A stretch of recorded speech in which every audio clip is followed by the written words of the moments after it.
What's up, everybody? Welcome back to the Seven Figure Flipping Podcast. This is Bill Allen. If you're a realtor or an investor, this podcast is for you. We talked about what it's like for investors to work with realtors, what it's like for realtors to work with investors, what the biggest and best tips are. I have an amazing guest, Cara Courtney, and we had a great conversation. I know you're going to love it. My name is Bill Allen, and I'm the leader of a group of elite house flippers and wholesalers called Seven Figure Flipping. We don't brag or show off our success, but instead let integrity and stewardship be our guide. We are dedicated to helping people unlock the freedom they desperately need. If you ask other real estate investors, they will say to keep your secrets quiet. But we believe in abundance, not scarcity, and that's why we are the elite. We are Seven Figure Flipping, and this podcast is our playbook. What is up, everyone? I've got an amazing show for you today. Cara Courtney is on the show with me, and I have a question for her right out of the gate. You were on the hot seat of Flip Hacking Live. You're an agent, you're an investor, you've had a lot of success, and you've learned a lot of things over your years of investing and being an agent of how to be a really great investor. What is the things that you've learned now at this point that you wish you knew as an investor, or you wish that other investors knew of how to be successful? Yes, I think the biggest thing that I can appreciate as a realtor is understanding what a really great realtor does. And I think a lot of investors, obviously they understand real estate agents are a part of the whole package typically, but I think that I wish more investors would understand the value of what a really great real estate agent can bring and how to best utilize them. So I'm excited to talk about that a little bit more today. Well, let's talk about it right now. Okay. How would an investor use a real estate agent? How do they utilize them? And I think a lot of investors are like, I don't know if I need that. It's just another expense.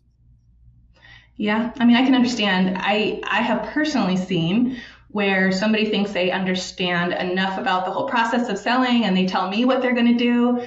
And it was really not so great. And so, they had plans to fix this one thing and do that. But really think about this. Nobody is more experienced at getting a feel for what buyers are looking for than somebody who walks in homes with buyers.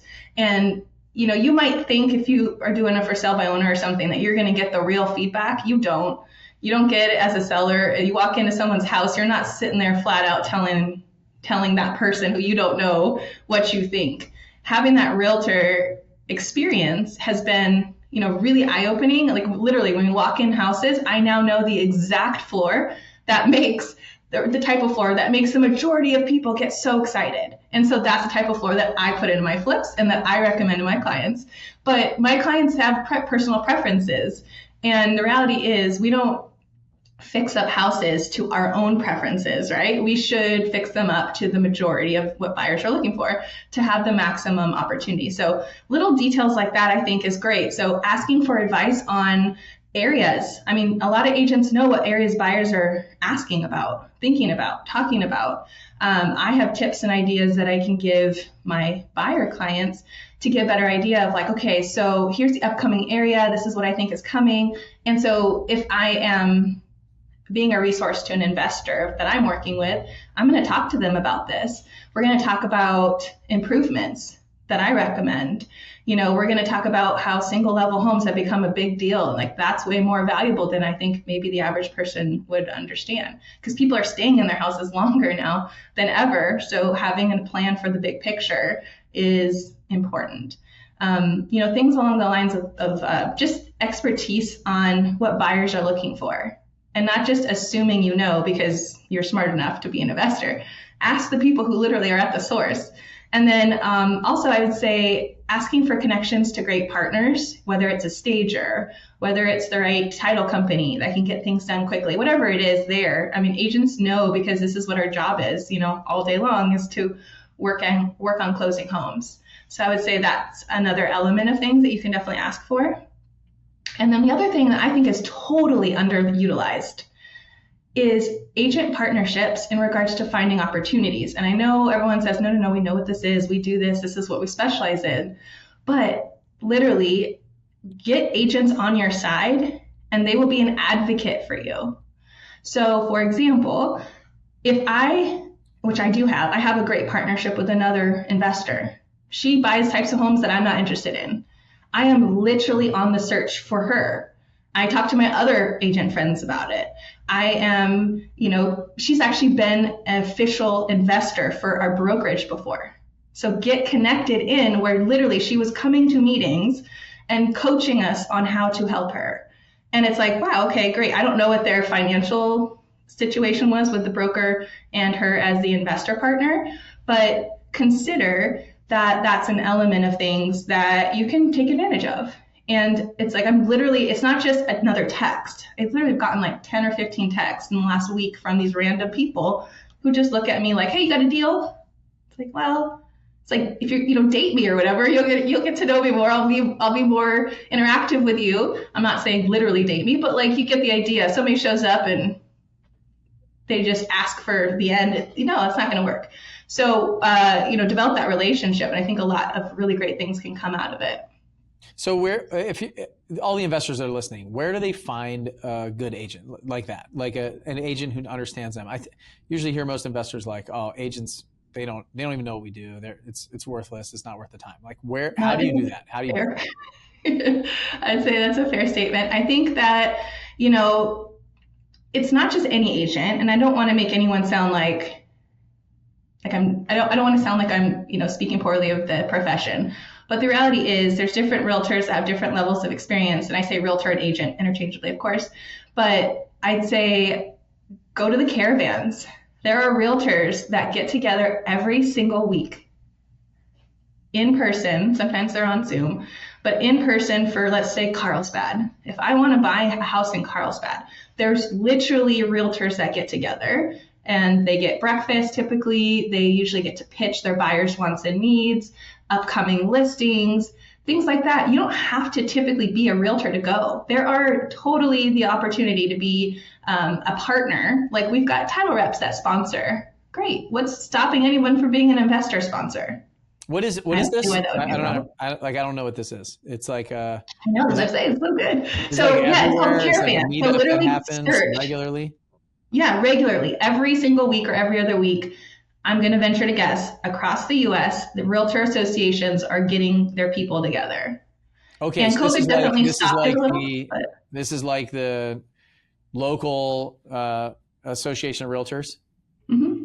Yep. Okay. And so like it's like a luncheon or something or a breakfast. It's like they all get together and talk about the market and stuff like that and listings and things. Yeah, exactly. And if you can insert yourself in a valuable way, not just, again, we can tell when you think we're just a means to an end. I'm being honest. Like, if you want to really, truly hone in and have a relationship, a partnership, and use us as a partner, not just as, like I said, a means to an end, like, oh, whatever, this is one deal, I'll never talk to you again. It's a whole different story. But yes, just Google, literally, you can Google like Carlsbad Realtor Tour or whatever city, Realtor Caravan. You'll see the information on that pop up. And then you can call if you want to, or you just show up. And if they tell you no, then fine. It's probably easier to ask for forgiveness than permission. But literally, people can go. And sometimes like $5, great. You get breakfast. You get to network with realtors, title reps, escrow, whatever it is, lenders. And now you are hearing about buyers' wants and needs. Now you can kind of start to get a little bit of the insight on what's going on with the market, the community, what are people looking for? And maybe you know that you have something coming up and now you can start to add value, which I think is great. And, the other thing I've also seen work really well is you partner up with somebody that's already connected to realtors, like a home inspector or a title rep or escrow, and you host events. I mean, literally, if you do an event like a lunch and learn of some sort, and it literally could be people who want to invest, like learn the tips for investing from a local investor. These realtors will come or like learn how to, I don't know, I'm trying to think about this because we get so many opportunities, again, that these people go to these classes and all of a sudden all these texts start coming out to all of us. Oh, I'm so serious. The key here, I think too, when you're involving yourself in any of these events, is just seriously be ready and communicate that. Because I have had more conversations than I want to admit with people who say they're cash buyers and you call them, they don't know up from down. They're not ready. They don't have anything together. So if you could just have that confidence about like, hey, I would love to, be represented by you and I'll give you the list on the back end, and I'm not going to nickel and dime you. I value this partnership. If you bring me a deal, I'm making money. I'm not charging you pennies, or I'm not offering you pennies. It's like, whatever it is, value the partnership like you would your contractor, right? Okay, so we got these lunch and learns, you got these places to kind of realtors hang out, meet up with realtors. Now, let's say I go there. Who's the person? And before we even go any further, let's just get it on the table. You're like, I don't really want to offend realtors that listen. Like, I'd say like 90% of realtors don't understand what investors do. They follow like the line, the box, what they've been taught. That's it. And they're like, oh, creative financing, or you want subject to something, owner carries. Like, what are you even talking about? Like, this wholesale something, that's a scam and illegal. Like, all of these things, you just don't understand the ecosystem. And so there's a few that do, right? And so on the other side, investors, they don't understand how to work with realtors. Like 90% of them, they just are like, oh, this realtor, I'll do a flat fee listing. The realtor is not going to help me. They're not valuable, those kind of things. I've worked with other investors, or I'm not going to spend my time going to look for realtors to help me. So I think that's kind of like the world we live in, right? Don't, for some reason, not play like overly nice in the sandbox in the beginning. So hopefully this conversation is like, hey, if you're a realtor, this is how you can work with an investor. If you're an investor, this is how you can work with a realtor. But they're not all created equal, right? So as an investor, if I'm going to go to one of these things, like, who am I looking for? Am I looking for like the biggest agent that does the most transactions in the whole city? Or do I look for somebody who's brand new? And then, how do I have that conversation with them? Yeah, definitely. That's a great question. So I would say the sweet spot's typically in the middle. The person who's the top producer typically is not involved in the transactions as much as you would want. They're not involved in the day-to-day business as much. That's my experience, at least. And then the brand new the brand new realtor, they have the ability to have the luxury of time, but maybe they just don't quite know the knowledge. So there is a place for, if you can kind of coach and train and have them run with things, that could work. But I really think that the realtor you're looking for, the agent you're looking for, is somebody that has enough experience to identify, what is a good deal? What areas are the right areas? They're busy enough to have conversations with sellers, with other agents. They're plugged in, because the first part of becoming a realtor is really difficult. You know how they say, you would know this, the takeoff. That's when you take up most of your fuel, right? Like it depending on the trip, I suppose, but like, it's so much work to get off the ground. And then once you're off, you're like, okay, I kind of got this. So I'd say somebody who's has, I don't know, a few years in, depending on their experience and their background, that might be their target. But ultimately, I'd say the type of realtors that I've met, that I would say if I was an investor only I'd want to work with, they're actually at the other events that I should be going to anyways as an investor, Creative Investor Association events, the other local REI events. Like, there's tons of realtors there actually. And so they're immersing themselves into the community of realtors, of investors. I keep flip-flopping it. But, these agents are immersing themselves into these communities. And so they are expressing their interest and their focus in investments, whereas a lot of people are just out there, cold calling or doing open houses, and that's their main area of focus, which that's not bad to do, but that's not necessarily the investor-minded realtor. So I would say, start there, go to those events, and instead of being like, ugh, it's another realtor. I see those people do that to me. And I'm like, hey, I'm not trying to sell you anything. I'm actually here because I'm looking for my next deal. But there are other realtors that are just there looking to network. So I would say start there. The other idea of meeting this realtor is, you can probably tell which houses have been flipped in your community. And I would call those listing agents, because probably those listing agents help that investor find the deal. So I would try to connect with them. I mean, obviously they already have a relationship of some sort, but not everybody looks for opportunities in the same areas, have the same buy box, things along those lines. So having multiple investors that are serious, that's not a bad deal for an agent. So I would say follow up with those people who are listing what seems to be those flipped houses, and see what you can do to make a connection there and add value for them, and then receive opportunities too.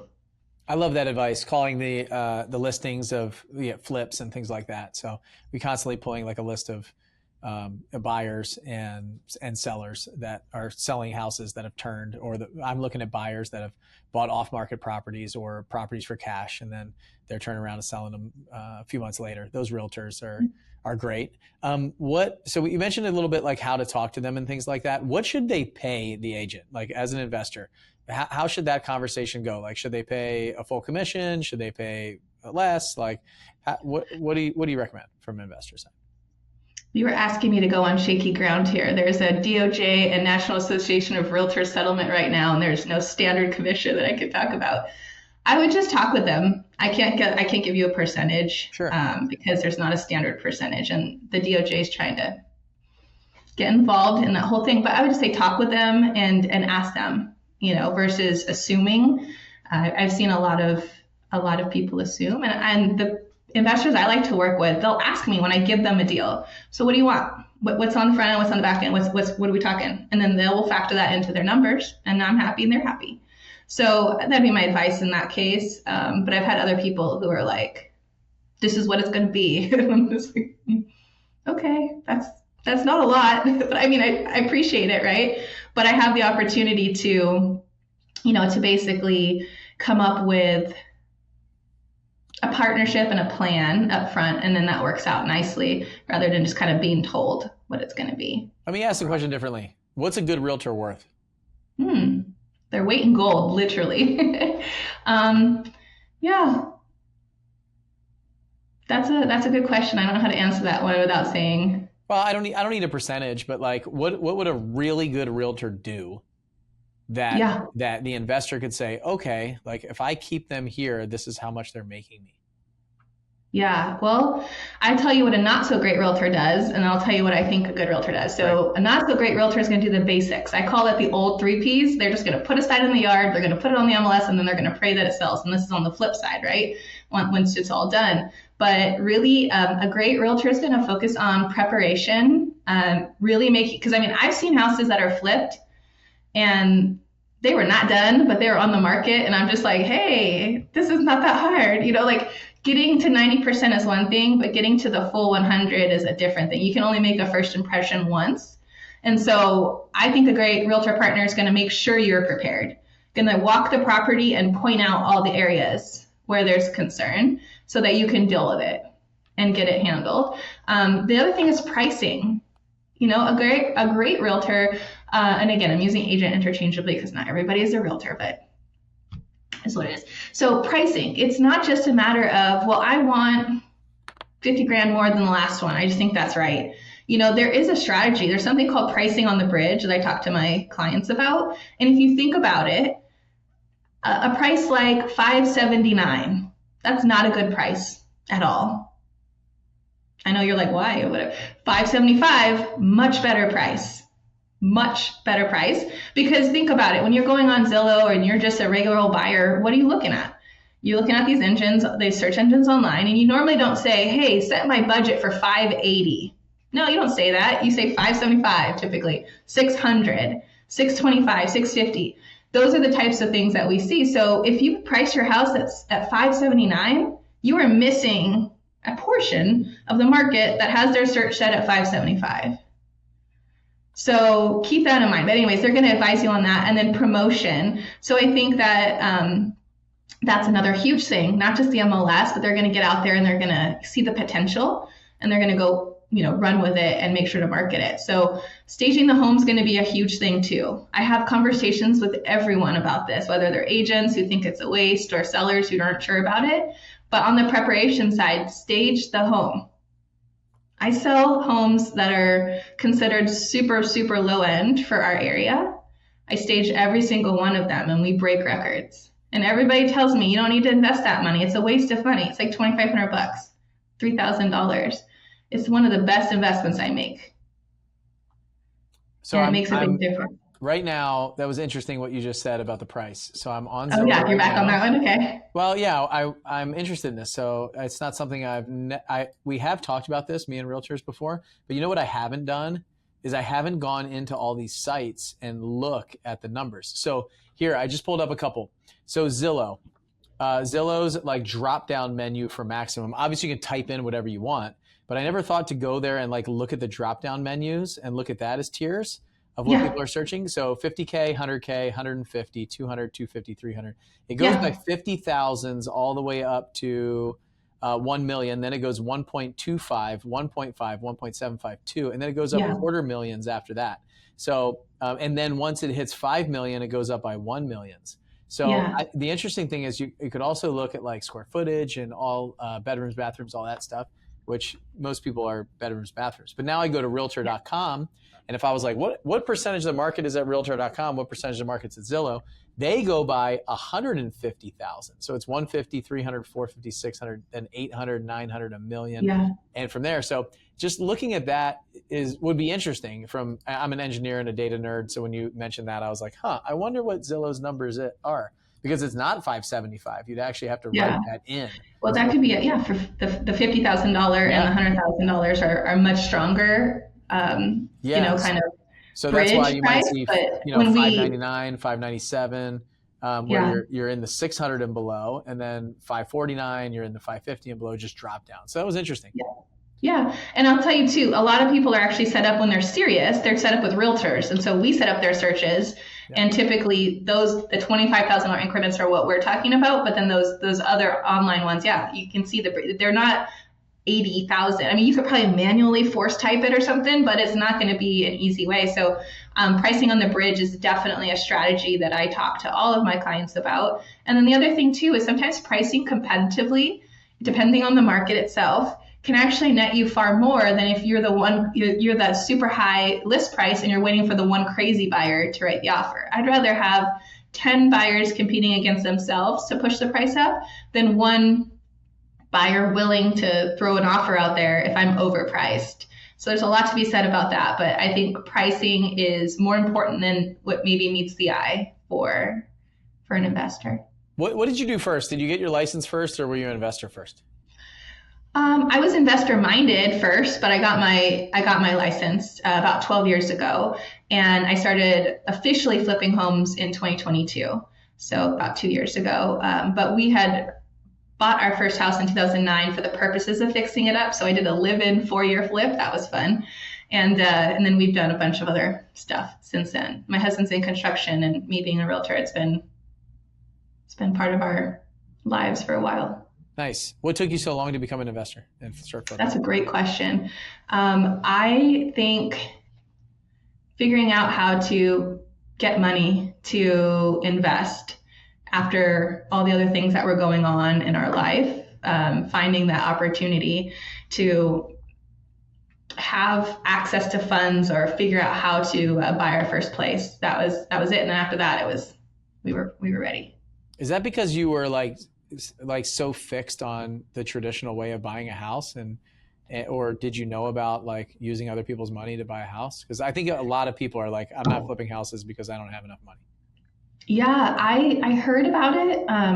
It's funny. We actually have family members who are investors, and one of my husband's family members had a show, a TV show about flipping, and it's just like, I don't understand, because I was around it, but I was just like, I'm gonna go help the investor. Like that's where I was focused. Like, hey, I can get them the opportunity and move on to the next sale, And so I think I always wanted to do this, but I think it wasn't until I actually figured out the way to do it myself. I wish I had somebody coaching me, which is actually why I love the Teenage Tycoon program. I'm like all in on that with my nieces, because I'm like, if I had somebody encouraging me like one-on-one in any which way, not to say that that's an excuse for me, I should have done more research earlier, but I just would have loved it and thrive so much more, I think, in the whole process. So I'm like loving going through everything. I actually, here it is. I actually made a little like syllabus for my Teenage Tycoon syllabus for my people. And we're literally we're in on it. So that's a good question though. I think if more people got exposed to the how, it would be easier to jump in, but I'm glad I'm here now and I love it. If you listen to this show, I want you to know you don't actually need a single dollar to flip a house.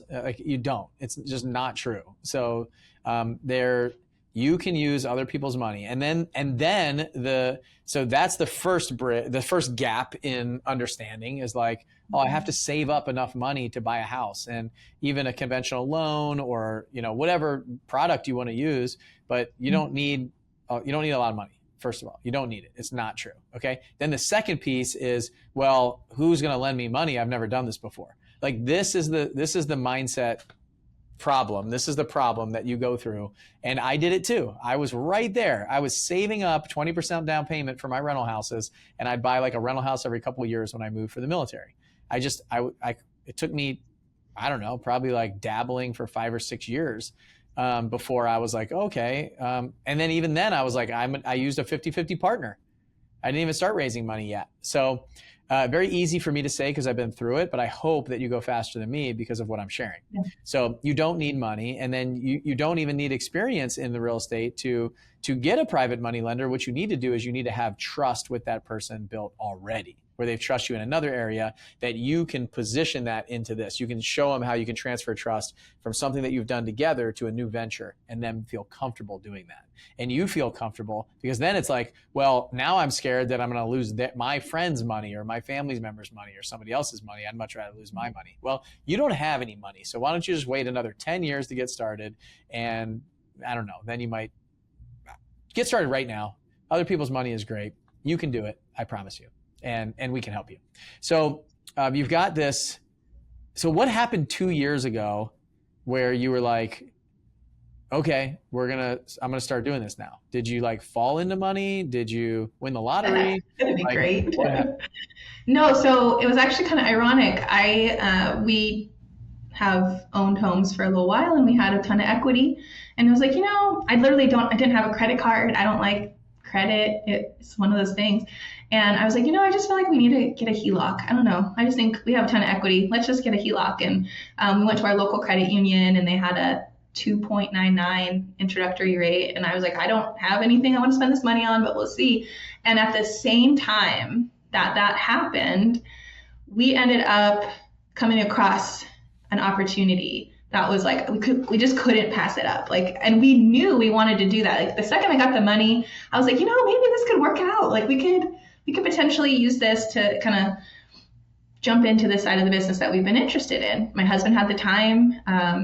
He's been in construction. He has the knowledge too. It doesn't always work out that way for everyone, but that worked out for us. And then we found this opportunity. And so we're like, hey, this person needs help. They're literally going to lose their house.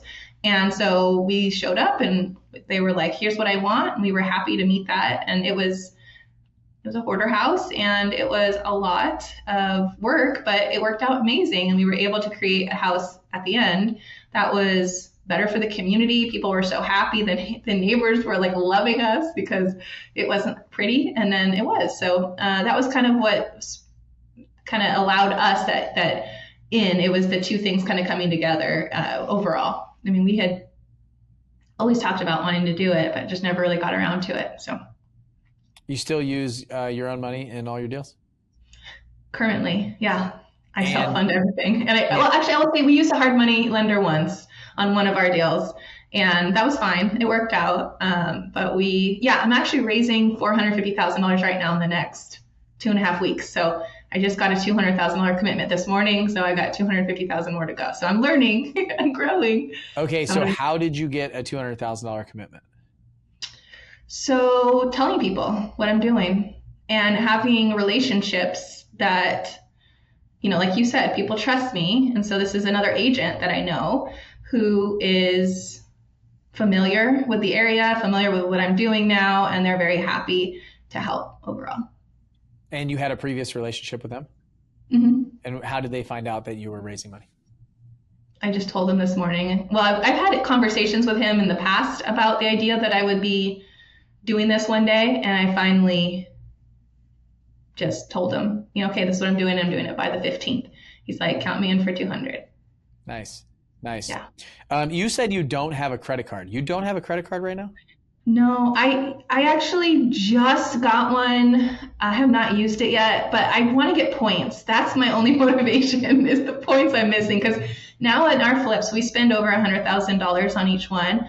And so I'm like, I calculated it, and I probably have about $9,000 in value that I'm leaving on the table to, to take advantage of. So I got my very first one, but I haven't used it yet. I need to. Are you like a Dave Ramsey student or something No, like that? I don't. Dave Ramsey's great, but I don't think he's got the right idea in regards to, like, some debt is strategic. What's up with the credit card thing? Come on, what do you got? Like, why haven't you gotten one? We just never needed it, and I don't know. It's weird. I think that we've been fine without it, and you pay cash for everything? Well, a debit card, yeah. Cash and debit cards?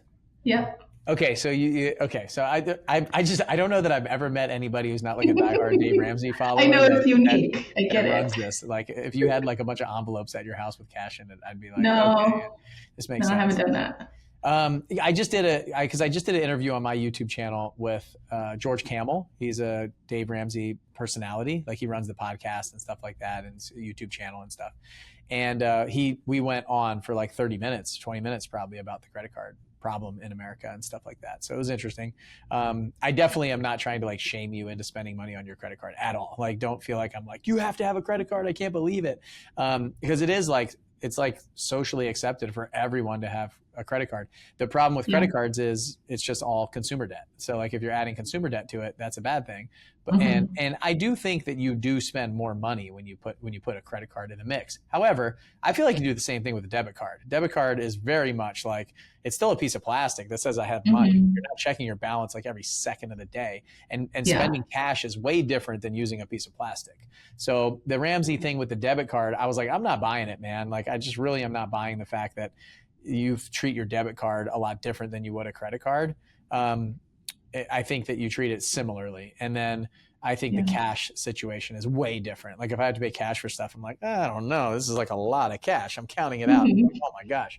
So it's very different. And even checks, I mean, I feel like checks are similar. It's like, oh, okay, I'm going to write this thing and I hope somebody cashes it one day. And so, all right, we can get off of that and go back to the real estate thing. Should investors get their real estate license?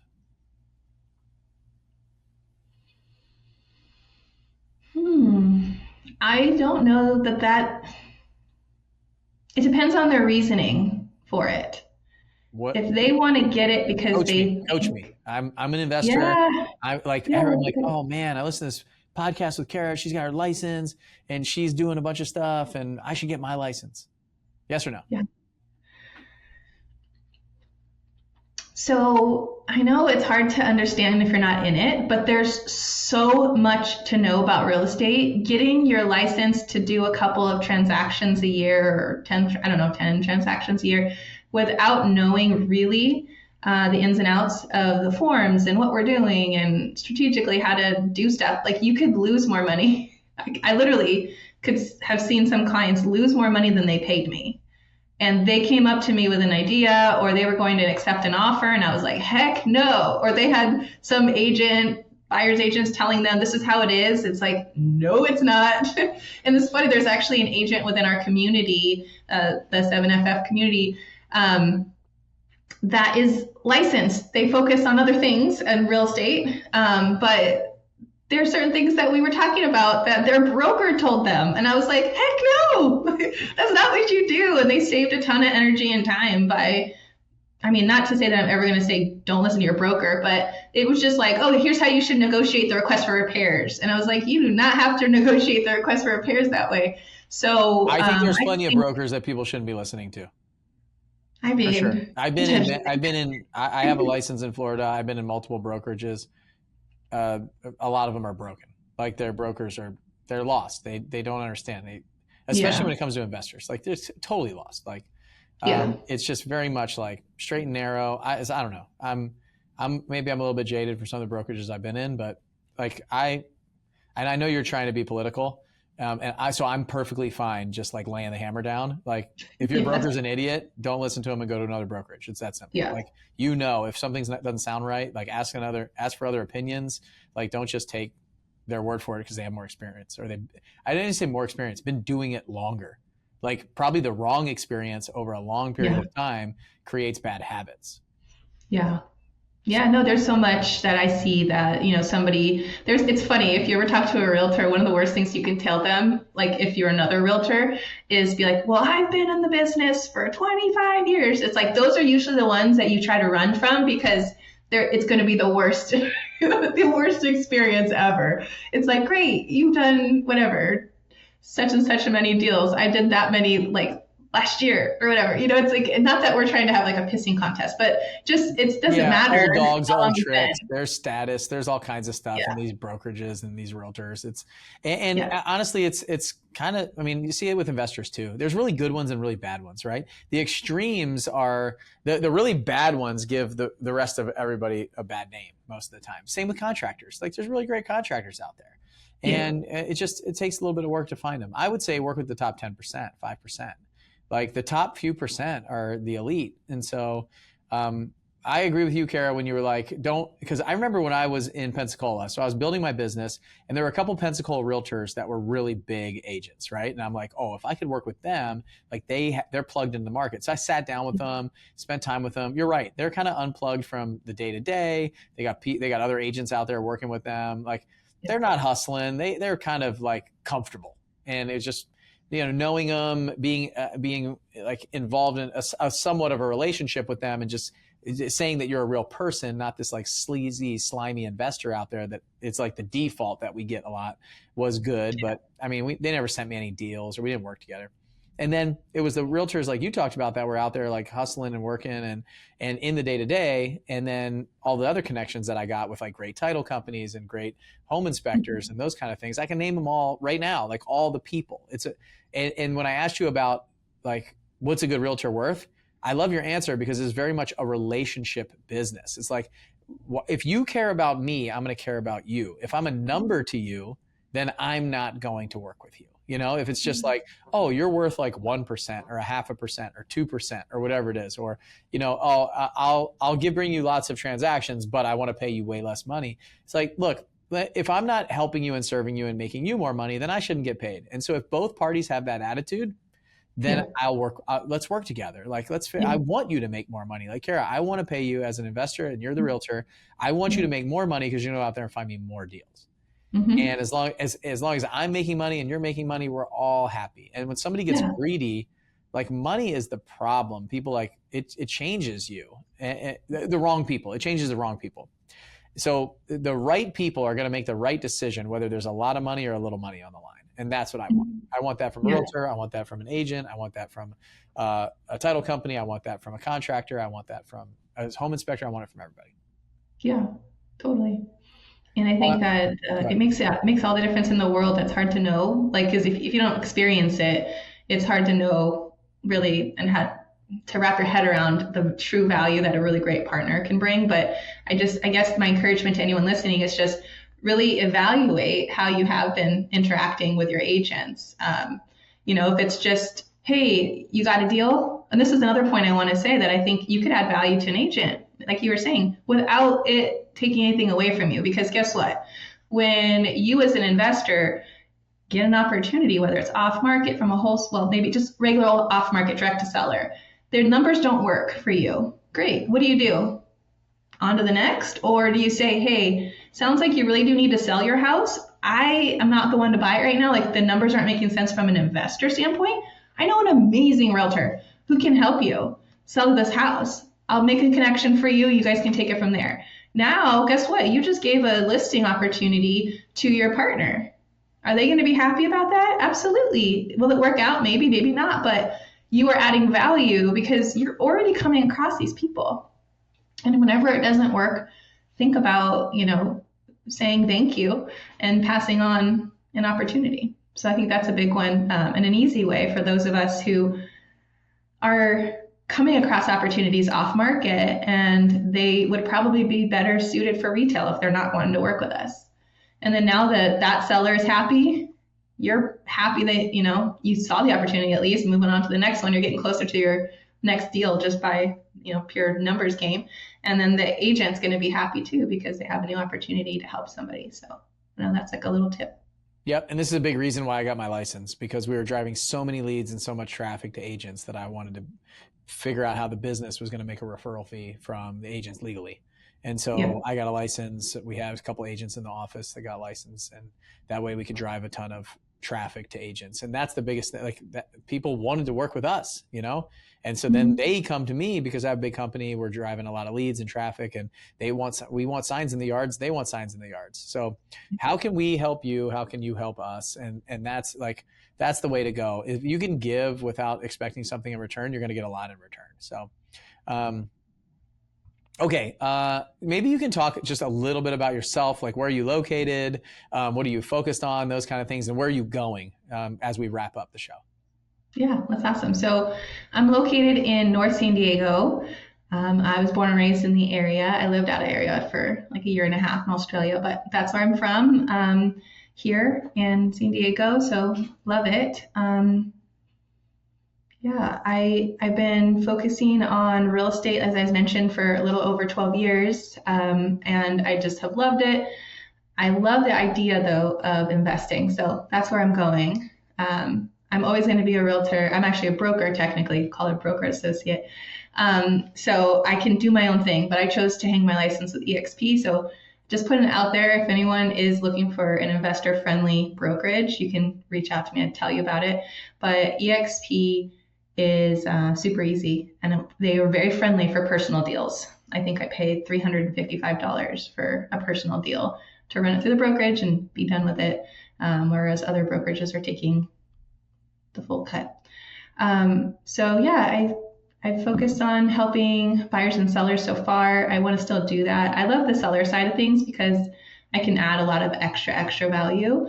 I've helped people flip their house, basically flip their own personal houses as they get prepared. But my goal is to focus more on the investing side of the business as time goes on as well. I have a small team, so I also coach other agents on how to approach, helping a buyer and helping a seller. And I focus on quality, that really, truly great quality experience, because there's the fast way to do things and then there's the right way to do things.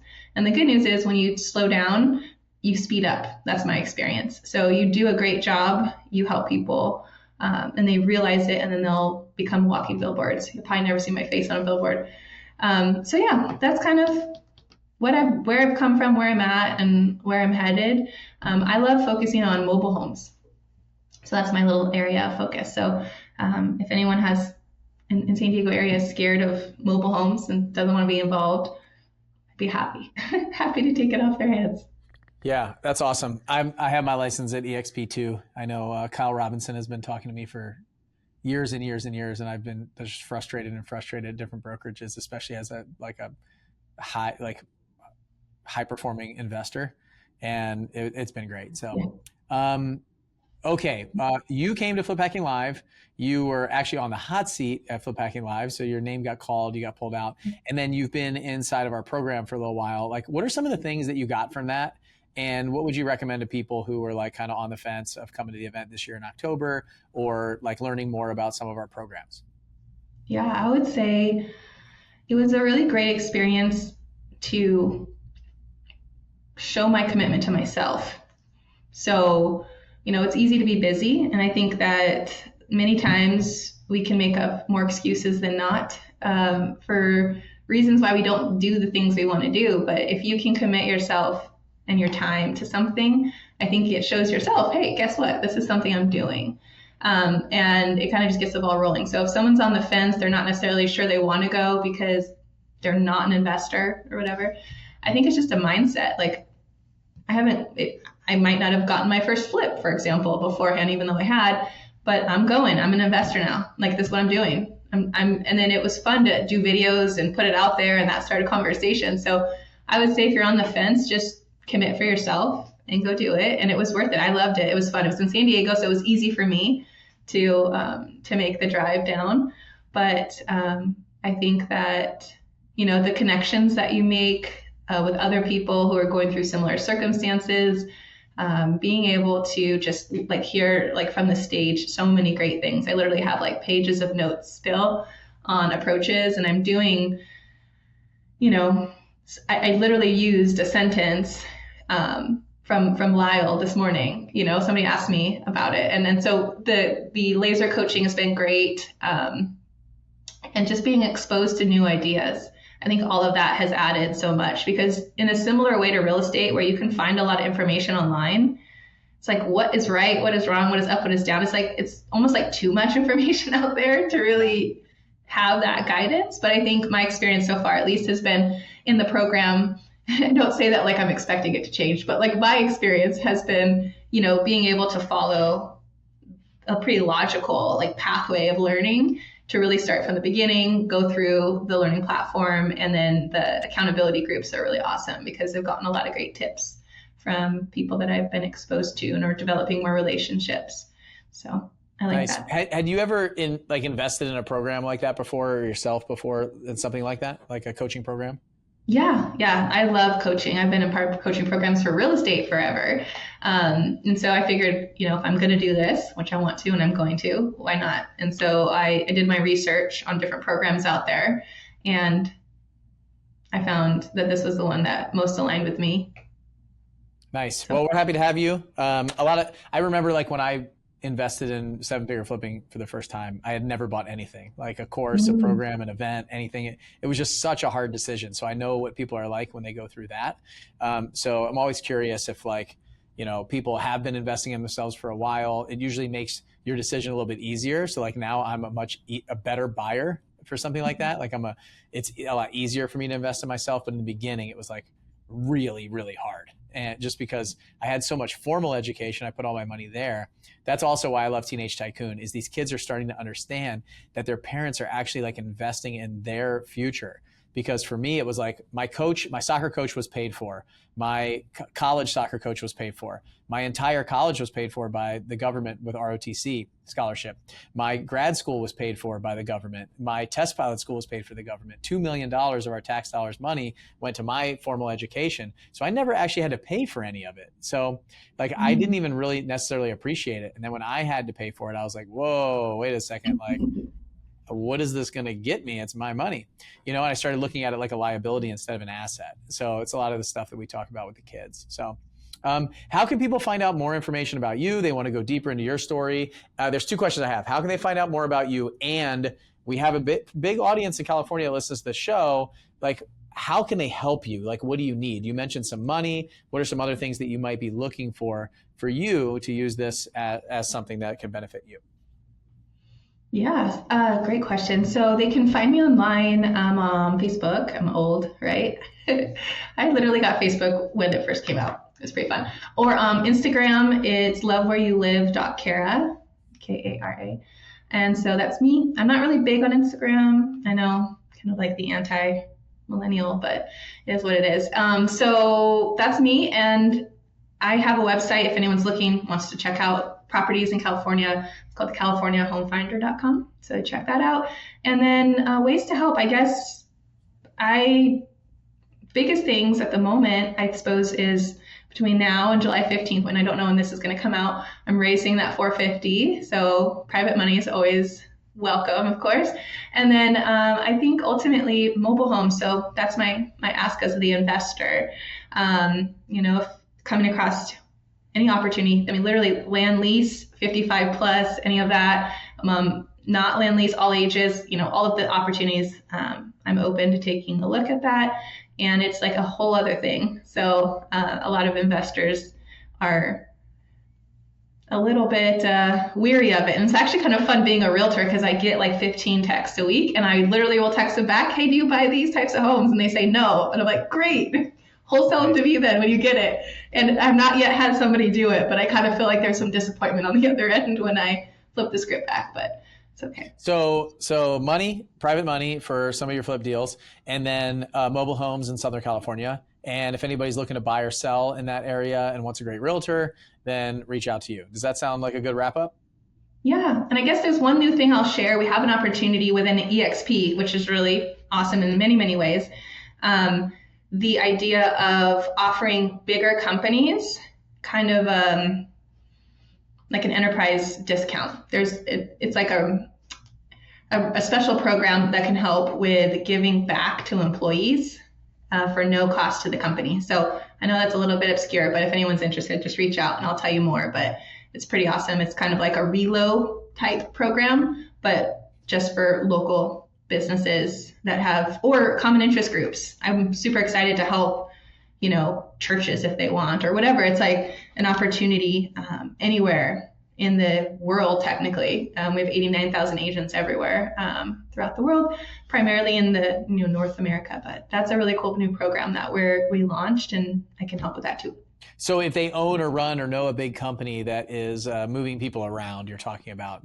Doesn't even have to be moving people around. I mean, I would say it's similar to Relo in the idea that there are benefits that the people get through the company.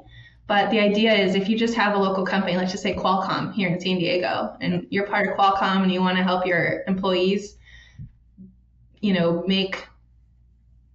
basically turn their desire to purchase or sell into a rebate or something else to benefit them. There's a way to do that with our program. It just has to be, like a group of some sort that aligns with it. And we can do that in San Diego. Can do that I have somebody signed up in Northwest Arkansas. They have a smaller plumbing company and they can offer to all of their employees a discount. Or I actually just signed up a financial institution where all of their customers or their clients can get a benefit. And it's kind of fun because why not, right? Like work with me and you'll get this benefit. It's kind of a nice. Got it. I can even do it for 7-figure flipping. Yeah, say 7-figure flipping. Yeah, our clients. I think most of our people know a realtor, but yeah, I'm interested in that for sure. So I want to make sure it was somebody buying and selling a house, not like another realtor in a big realtor team coming over, because then I would have to edit it out because you'd be stealing my EXP downline business. So I'm just kidding. I'm not trying to definitely not trying to recruit realtors. I totally get it. So I want to make sure that people understand that. And I was kind of joking about that. Like if they want to work with you and come on your team, that's totally cool. So I like everybody to win. So, and I really don't do a lot of EXP recruiting. I know Kyle and Adam do more of that stuff for us. And now that we've been on and been talking about it, I'm like, I should do a show on that, to understand what it's like to be a realtor and how you can make money and have Kyle come on and talk about a lot of that stuff. So, well, it was great talking with you. Social media one more time. So Cara Courtney on Facebook, and then what was it on Instagram again?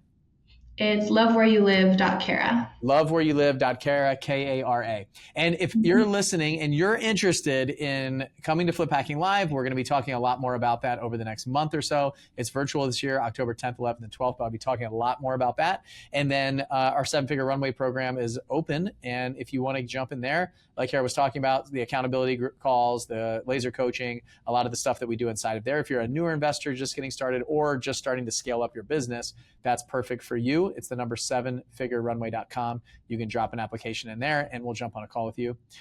We got some really cool announcements inside 7-figure flipping that are coming. Cara, if you didn't see, tomorrow night at 6 o'clock Central, we've got a big announcement that we're making. So I'll be talking about that more on the podcast too. And yeah, a lot of really cool stuff that's coming down the pipeline that I'm excited about. So Cara, thank you so much for being here. Amazing show. I really enjoyed it. And everyone, I'll see you on the next one. Bye.